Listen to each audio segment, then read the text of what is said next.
सलाम जय ख्रिस्त सर्व ख्रिस्ती प्रीतीमध्ये सर्व प्रियजनांना. तुम्ही कसे आहेत प्रियजनांनो? सर्व बरे आहेत ना? Thank you Lord Jesus. चला आपण परमेश्वराच्या वचनाकडे वळूया प्रियजनांनो. सुंदरसं वचन आज मला मिळालेलं आहे प्रियजनांनो. अनुवाद इंग्लिशमध्ये याला ड्यूट्रॉनॉमी म्हणतात. ड्यूट्रॉनॉमी 28th चॅप्टर, अनुवाद याचा 28वा अध्याय. प्रियजनांनो, खूप सुंदरसं वचन आहे प्रियजनांनो. तुम्ही वाचाल ना, तुम्ही म्हणाल बाप रे काय सुंदर वचन दिलेलं आहे परमेश्वराने. इतकं सुंदर वचन आहे की त्यामध्ये किती तो त्याचा आशीर्वाद त्याच्यामध्ये दडलेला आहे प्रियजनांनो. इतका परमेश्वराला आपल्याला देऊ वाटते. फक्त एकच आहे त्याच्यामध्ये अट, की तुम्ही पूर्ण अंतःकरणाने जे त्यांनी आज्ञा दिली तेवढं आपल्याला पालन करायचंय प्रियजन. फक्त त्याची आज्ञा पालन केल्यानं सारा आशीर्वाद तुम्हाला आहे प्रियजनांनो. सुंदरसं वचन आहे बघा. सुंदर हेडिंगच किती सुंदर आहे बघा तुम्ही. अनुवाद ड्यूट्रॉनॉमी याचा 28th चॅप्टर, 28वा अध्याय. आज्ञाधारकपणामुळे मिळणारे आशीर्वाद.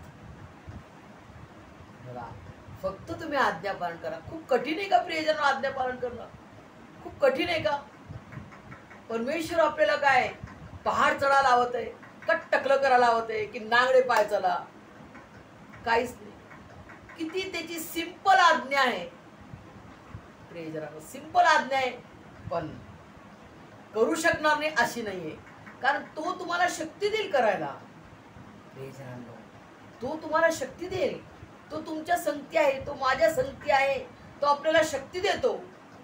आज माझ्या समोर समजा कोणी व्यक्ती आलं, आमचे कोणी पण व्यक्ती आलं आणि मला फार शिव्या देऊन गेलं, काही कारण नसताना. द्यायची इच्छा त्याला शिव्या दिलं, त्या व्यक्तीनं शिवी, त्या बाईनं शिवी दिली. प्रियजनांनो, त्याला मला क्षमा करायची आणि क्षमा करून त्याच्याशी बोलायचंय. बेटा कसं आहे तुम्ही? अच्छे हो ना भाई साहब, अच्छे हो बहन. प्रियजनांनो, ट्रेनचं उदाहरण मी देते तुम्हाला सगळ्यात चांगलं. रोज मला ट्रेनचं ट्रॅव्हलिंग आहे. रोज मला ट्रेनमध्ये ट्रॅव्हलिंग करावं लागते प्रियजनांनो. कारण माझा प्रवास कठीण पण आहे आणि खूप लांबचा प्रवास आहे. रोज ट्रेनच्या ट्रॅव्हलिंग जे करतात प्रियजनांनो, त्या सर्वांना अनुभव असेल की ते आपण एकदम खिमावून जातो ट्रेनमध्ये. लोक लाता मारतात, सगळीकडून आपल्याला सगळे लोक दाबतात आणि खूप आपल्याला सगळ्यांचं शरीर लागते, त्यांचं वजन आपल्या अंगावर पडते. आणि मी एक शेअर करू इच्छिते प्रियजनांनो, की मी स्वतः त्या माझ्या समोर जी मुलगी आहे ती मला खूप वजन देत होती. तिची बॅग खूप वजनदार आहे. ती मला तिचे बॅगचं वजन माझ्या पाठीवर टाकत होती. तर म्हटलं, बाई ताई, मेरे आंग पे तुम क्यों वजन दे रहे हो भाई? तुम्हारा बोझा तुम मेरे ऊपर क्यों डाल रहे हो? असं मी म्हटलं तिला. परंतु मी 5-10 मिनिटानंतर मी जेव्हा मला थोडंसं आतमध्ये गेले, मी हवा बिवा खाल्ली, परमेश्वराची प्रार्थना करत राहते प्रियजनांनो. आणि ट्रेनमध्ये पण मी मनातल्या मनात परमेश्वरासोबत बोलते आणि गाणं म्हणते परमेश्वराची. कारण मला समय नाही मिळत. मग मला समय युटिलाइज करायचा ना. आपला समय नाही आहे, पण तो समय आपल्याला आहे, त्याचा उपयोग आपल्याला सदुपयोग करायचा आहे. सदुपयोग काय आहे? त्याचा अर्थ काय? परमेश्वराची प्रार्थना, त्याचं गाणं, त्याचं वचनाचं ध्यान करणं, हे युटिलाइज करणं आहे. हे त्याच्या समयाचा सदुपयोग करण्याचा अर्थ आहे प्रियजनांनो. मी विचार करायला लागले, परमेश्वरा, या ताईला मी बोलले तुझं वजन माझ्यावर टाकू नको, परंतु माझा बोझा, माझे अपराध, माझं पाप, माझी शिक्षेचा बोझा माझ्या प्रभू येशूने उचलले. बापरे, मला किती मनामध्ये तो विचार आला की आपण एकमेकांचा आपण सहन नाही करत, आणि परमेश्वराने केवढं मोठं सहन केलं प्रियजनांनो. केवढी त्याची प्रीती प्रियजनांनो. बघा, विचार केला तर जीवात्मा थरथरून जातो की परमेश्वराने माझे अपराध, माझी दुष्टाई, माझे दुष्कर्म, माझे व्यभिचार, माझी शिक्षा, माझा मरणदंड, माझी शिक्षा, माझं कर्ज त्यांनी पे केलं, माझा बोजा, पापाचा बोजा माझा त्यांनी व्हायला. प्रियजनांनो, किती किती त्याची प्रीती प्रियजनांनो, नो मेजरमेंट. इतकी त्याची अपार आणि अगाध प्रीती माझ्यावर आणि तुम्हा सर्वांवर तो करतो. प्रियजनांनो, यासाठी आपण त्याला किती धन्यवाद द्यावा, जगात शब्द नाही. किती त्याचे उपकार स्तुती करावं तेवढं अधिक कमी आहे. त्याला धन्यवाद शब्दांच्या पलीकडे खोल हृदयांतकरण जीवात्मेपासून त्याची उपकार स्तुती, त्याला धन्यवाद, त्याला आभार मानूया प्रियजनांनो. आणि त्याला नतमस्तक होऊन सॅल्यूट करूया. बिलियन बिलियन वेळा सलामी आमच्या पवित्र पवित्र त्रेक एक परमेश्वराला. ते त्याचं आहे आणि ते त्यालाच भेटलं पाहिजे. प्रियजनांनो, किती आपल्या दैनंदिन जीवनामध्ये आपण कितीतरी गोष्टी करतो, चूक करतो, एकमेकांचा आपल्याला नाही सहन होत, पण परमेश्वराने आपले किती सहन केले. जेव्हा हे माहीत पडते तेव्हा मग आपलं मन हृदयांतकरण पश्चाताप करतो की हे काय, हे असं कसं झालं, हे तर असं नाही झालं पाहिजे होतं. परमेश्वराची प्रीती आपल्याला बदलून टाकते. प्रियजनांनो, एकदम आपल्याला चेंज करून टाकते. आपण कसे होतो आणि आपल्याला तो कसा बदलून टाकतो. त्याच्या पवित्र जीवनात, त्याचं जीवन जे पवित्र आहे त्याच्या जीवनाने तो आपल्याला बदलून टाकतो. प्रियजनांनो, असा महान परमेश्वर आहे. प्रियजनांनो, सुंदरसे वचनाकडे आपण वळूया. ओबिडियन्स म्हणजे फक्त आज्ञा पालन करा आणि किती आशीर्वाद तुम्हाला मिळतो ते तुम्ही बघा. प्रियजनांनो, सुंदरचं वचन आहे बघा. परमेश्वर म्हणतो, जर तुम्ही माझ्या आज्ञा पालन करणार तर तुझा देव परमेश्वर पृथ्वीवरील सर्व राष्ट्रांपेक्षा तुला उच्च करेल. परमेश्वर म्हणतो, सर्व राष्ट्राहून तुला उच्च करेल, फक्त त्याची आज्ञा पालन करणे. प्रियजनांनो, केवढा आशीर्वाद आहे बघा. हा असा आशीर्वाद आहे की आपले डोळे बाहेर निघून जातील एवढा आशीर्वाद आहे. किती परमेश्वर आशीर्वाद देणार बघा, की आपल्याला समजणार नाही. आपलं ब्रेन विचार, अरे हे असं कसं झालं, असं कसं झालं, हे कसं काय झालं, हे तुम्हाला नाही समजून राहिलं. प्रियजनांनो, आपण लहान लहानशा गोष्टी विचार करतो. परमेश्वर किती महान महान, त्याचे आकाशाचे कपाट उघडून तो आपल्याला आशीर्वाद भरभरून देतो की आपली धांदल उडून जाते. अरे हे कसं झालं, हे कसं काय परमेश्वरा, हे तर काहीच नव्हतं. मी माझं घर पाहते, एवढं पडीत होतं घर, तर परमेश्वराने माझं घर अद्भुत रीतीनं बनवून दिलं. केवळ मी म्हटलं, परमेश्वर आता माझी शक्ती संपली, मी लोन घेईन काय नाही घेत, तूच आता तुझ्या अद्भुत पराक्रमाने हे बनवून टाक दे बापा. प्रियजनांना मी बोलले हे, आणि परमेश्वराने टप्प्याटप्प्याने कसा कसा मार्ग खोलला. खूप मला आश्चर्य वाटलेलं आहे. त्याची मी किती साक्ष देऊ, किती त्याला धन्यवाद देऊ, मला शब्द नाही. परमेश्वराचा किती धन्यवाद देऊ मी. कोटी कोटी वेळेस त्याला धन्यवाद देते मी. बिलियन बिलियन वेळा धन्यवाद मानते की आमचं घर पूर्ण पडीत घराला परमेश्वराने बांधून दिले, अद्भुत रीतीने बांधून दिले. ही माझी साक्ष आहे. प्रियजनांनो, आपण वचनाकडे वळूया.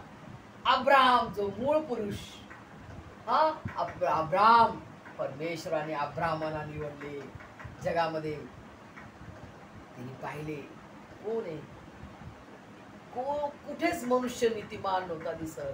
अब्राहमाला परमेश्वराने 75 इयरचा मनुष्य, ज्याला आपण म्हणून बापरे किती म्हातारा व्यक्ती, पण त्या मनुष्याला अब्राहमाला निवडले आणि त्याला म्हटलं, तुझ्या आई बापाचं घर, तुझ्या बापाचं घर तू सोड आणि मी ज्या देशात तुला नेईन त्या देशात तू राहा, तुला मी आशीर्वादित करेन. आणि त्यांनी काहीच क्वेश्चन नाही केला. नाही न प नाही न त नाही, काहीच क्वेश्चन नाही केला. हो प्रभू, मी तुझा दास तयार आहे. हो प्रभू, मी तुझा दास तयार आहे. निघाला. निघाला तो बापाचं घरदार सोडून सगळं काही.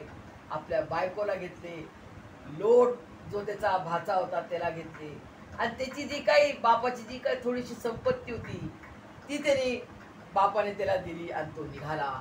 प्रियजनांनो, अशा रीतीनं अब्राहमाला परमेश्वराने त्याच्या बापाच्या घरातून कनान देशाकडे नेले. प्रियजनांनो, जो देश दुधाचा मधाचा प्रदेश, त्या देशात परमेश्वराने नेले.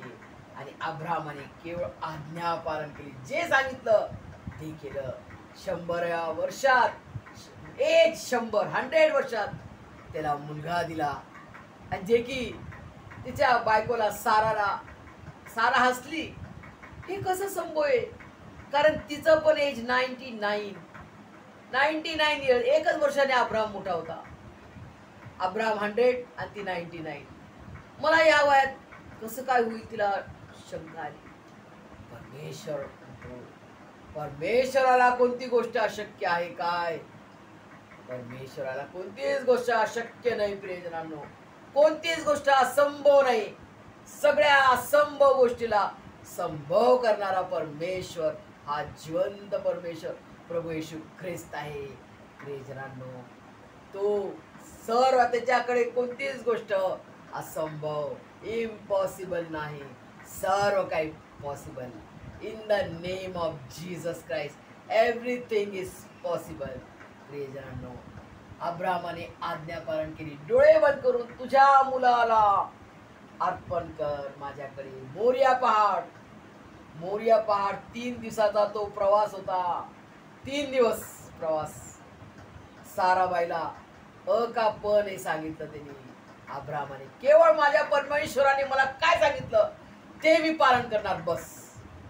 आपल्या दासाला घेतले, आपल्या एलिएझरला घेतले त्यांनी, जो त्याचा वफादार दास होता, त्याला त्यांनी घेतले आणि निघाला मुलाला घेऊन. प्रियजनांनो, आणि जे परमेश्वराने आज्ञा दिली त्यांनी पूर्ण पालन केलं.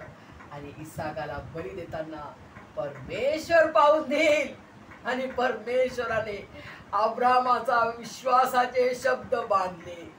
परमेश्वराने त्याला कोकरू पाहून दिला ना, परमेश्वराने पाहून. प्रियजनांनो, असा महान परमेश्वर आहे. आणि याकरता परमेश्वराने अब्राहमाला विश्वासाचा पिता म्हटलेला आहे. रिवॉर्ड आहे बरं, हा रिवॉर्ड लिहिलेला मी वर बघून घ्या एकदा. प्रियजनांनो, रिवॉर्ड काय मिळालेला आहे? त्याला विश्वासाचा पिता म्हटलेला आहे. अब्राहम म्हटलं तर बापरे, परमेश्वराची आज्ञा त्यांनी डोळे बंद करून पूर्ण विश्वास ठेवून, जे मला सांगितलं परमेश्वराने मी ते करणार. दुनिया इकडची तिकडं हो, मी त्याचं ऐकणार. त्याने काय सांगितलं बस ते मी करणार. आणि त्याला परमेश्वराच्या आज्ञेला त्यांनी उंच केले. आणि परमेश्वराने मग त्याला उंच केले. प्रियजनांनो, असा आपला महान परमेश्वर आहे. त्याची फक्त पाहतो. जसे आई वडील लेकराला काही काम सांगतात, लेकरू ऐकतो पटकन एका शब्दात. तर ह्या अंतःकरणातून निघतो तो आशीर्वाद की परमेश्वरा, तू मला दिलेला हा मुलगा आहे, माझ्या मुलाला सॅमसनला तू आशीर्वाद दे. यांनी माझी आज्ञा पालन केली, तू याला आशीर्वाद दे. असा आत्म्यातून आशीर्वाद निघतो. प्रियजनांनो, हे मी अनुभव करून ही साक्ष मी देत आहे. प्रियजनांनो, आणि बघा सेकंड पर्सन नोहाला आज्ञा दिली परमेश्वराने. तो पण काय तरुण व्यक्ती नव्हता. प्रियजनांनो, एकदम तरुण असा 40-50 वर्षाचा नव्हता. तो पण म्हातारा होता. त्याचं पण एज होतं. प्रियजनांनो, त्या वयात सुद्धा परमेश्वराने त्याला निवडले. तो नोहा देवाचा भय धरणारा, परमेश्वराचा भय धरणारा, इमानदारीनं वागणारा मनुष्य होता. आणि परमेश्वराला घेऊन वागणारा असताना परमेश्वराने त्याला निवडले. आणि जी आज्ञा त्याला दिली की चला, काय बनवायला सांगितलं त्याला, पूर्ण जसं परमेश्वराने त्याला सांगितलं तसं त्यांनी त्या शिपचं बांधकाम केलं. आणि मोठी अशी शिप बनवली. परमेश्वराने जे सांगितलं, एक सगळ्यांना जोडी घे.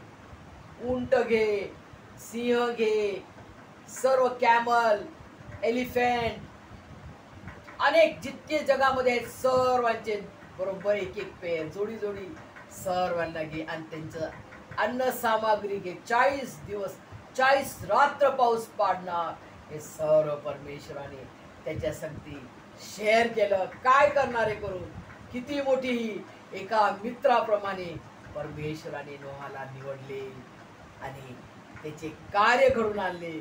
फक्त किती जण वाटले नोहाची बायको, त्याचे 3 मुलं 3 बायका त्यांच्या, हे 6 2 8 फक्त 8 वाचले. किती जण वाचले 8. पूर्ण जग परमेश्वराने संपून टाकले. पूर्ण जगाचा नाश केला. एकही मनुष्य पृथ्वीवर जिवंत नव्हता. सर्वांना संपून टाकले. फक्त हे 8 ज्यांना तारू सुरक्षित परमेश्वराने जे बनवलेलं जे तारू आहे त्या तारूमध्ये आज्ञा केली. तारू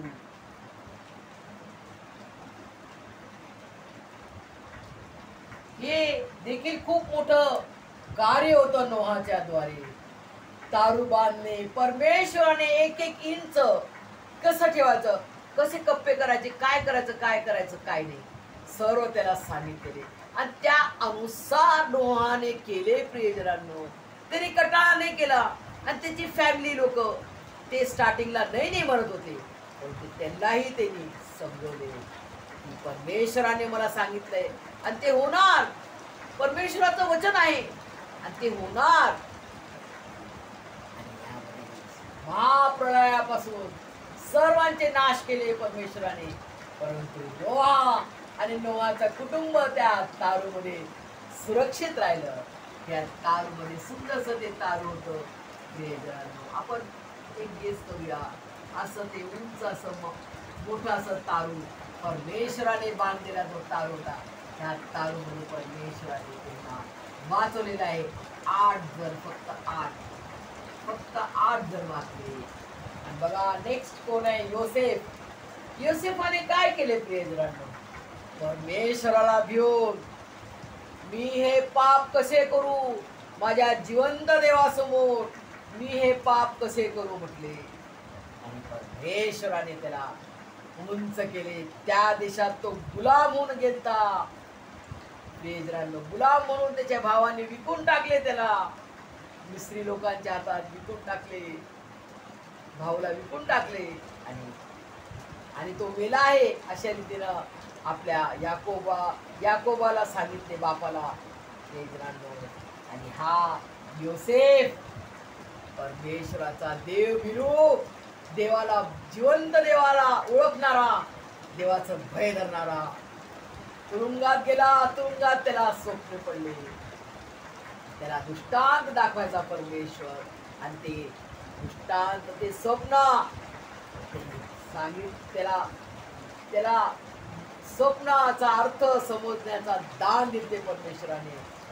प्रियजनांनो, जेव्हा फारोच्याकडे त्याला नेतात, फारो राजाला जेव्हा स्वप्न येते तो म्हणतो हे स्वप्नाचा अर्थ काय आहे? 7 प्राणी येतात असं त्याला स्वप्न पडतात फारोला. फारो जो राजा असतो त्याला याचे ज्या स्वप्नाचा अर्थ कोणी त्या देशामध्ये सांगू शकत नाही. प्रियजनांनो,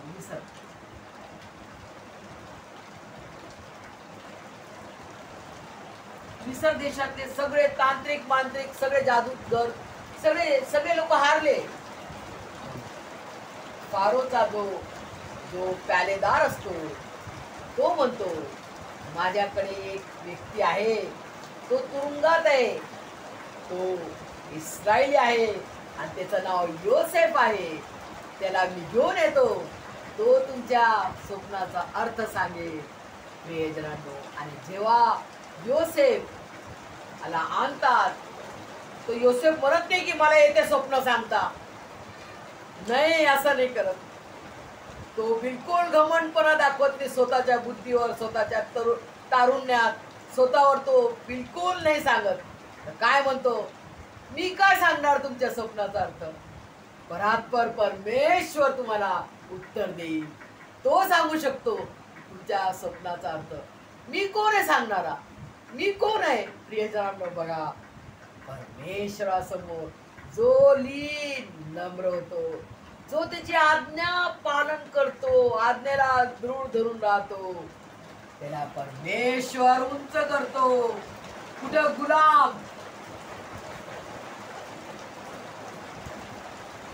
गुलाम होता योसेफ, आणि कुठं परमेश्वराने त्याला प्राईम मिनिस्टर राजा केलं. फारो म्हणे मी फक्त बसणार नावासाठी राजगादीवर, परंतु सर्व काही हुकूम तू सांगणार ते हे देश पालन करणार. असा महान परमेश्वर आपला आहे. तुम्ही कोणत्याही परिस्थितीत असाल, फक्त परमेश्वराची आज्ञा पालन करा. त्यांनी काय सांगितले आपल्याला? त्यांनी 2च आज्ञात आपल्याला वाइंड अप केले. पूर्ण हा बायबल 2च आज्ञा. जशी परमेश्वरावर, आपल्या जिवंत परात्पर परमेश्वरावर पूर्ण बुद्धीने, पूर्ण शक्तीने, पूर्ण हृदय अंतःकरणाने प्रीती कर. परमेश्वरावर प्रीती कर प्रथम, आणि सेकंड आज्ञा आहे जशी आपल्यावर तशी शेजाऱ्यावर. शेजारी म्हणजे कोण? आपला भाऊ, आपली बहीण, जी दुःखात आहे, संकटात आहे, जिला आपली गरज आहे, तिला, त्या व्यक्तीवर आपल्याला प्रीती करायची. प्रेजरांनो, तो आपल्या जॉबवर असो, की आपल्या ट्रेनमध्ये असो, का आपल्या कोणत्याही आपल्या कामामध्ये असो, त्या व्यक्तीला, त्या शेजारीला आपल्याला प्रीती करायची आहे. कठीण आहे का प्रेजरांनो? प्रियजनांनो, परमेश्वर आपल्याला प्रभू येशू मसीह म्हणतात, आपल्या प्रियजनांवर, आपल्या कुटुंबावर आपण सर्व प्रेम करतो, प्रीती करतो, परंतु जो दुश्मन आहे, जो आपली निंदा करतो, जो आपल्या वाईट चित्तो, जो आपला नाश करू पाहतो, जो आपल्यावर जो आपला कोणी असेल तो आपला द्वेष करतो, त्याच्यावर आपल्याला प्रीती करायची. हे आपलं प्रभू येशू ख्रिस्ताचं आपल्याला आज्ञा आहे. कठीण जरी वाटते, परंतु ते पालन करायला, ते करण्यासाठी तो आपल्या संगती आहे. आपला जिवंत परमेश्वर प्रभू येशू ख्रिस्त तुम्हाला आम्हाला त्याच्या सामर्थ्याने भरून हे तिची आज्ञा, दोन्ही आज्ञा पालन करण्यास आपल्याला विजयवीर करो. आणि त्याचे रिवॉर्ड घेण्यासाठी, त्याच्या संगती चालण्यासाठी, त्याचा वधू आत्मे बनण्यासाठी मला आणि तुम्हाला विजयवीर करो. आमेन.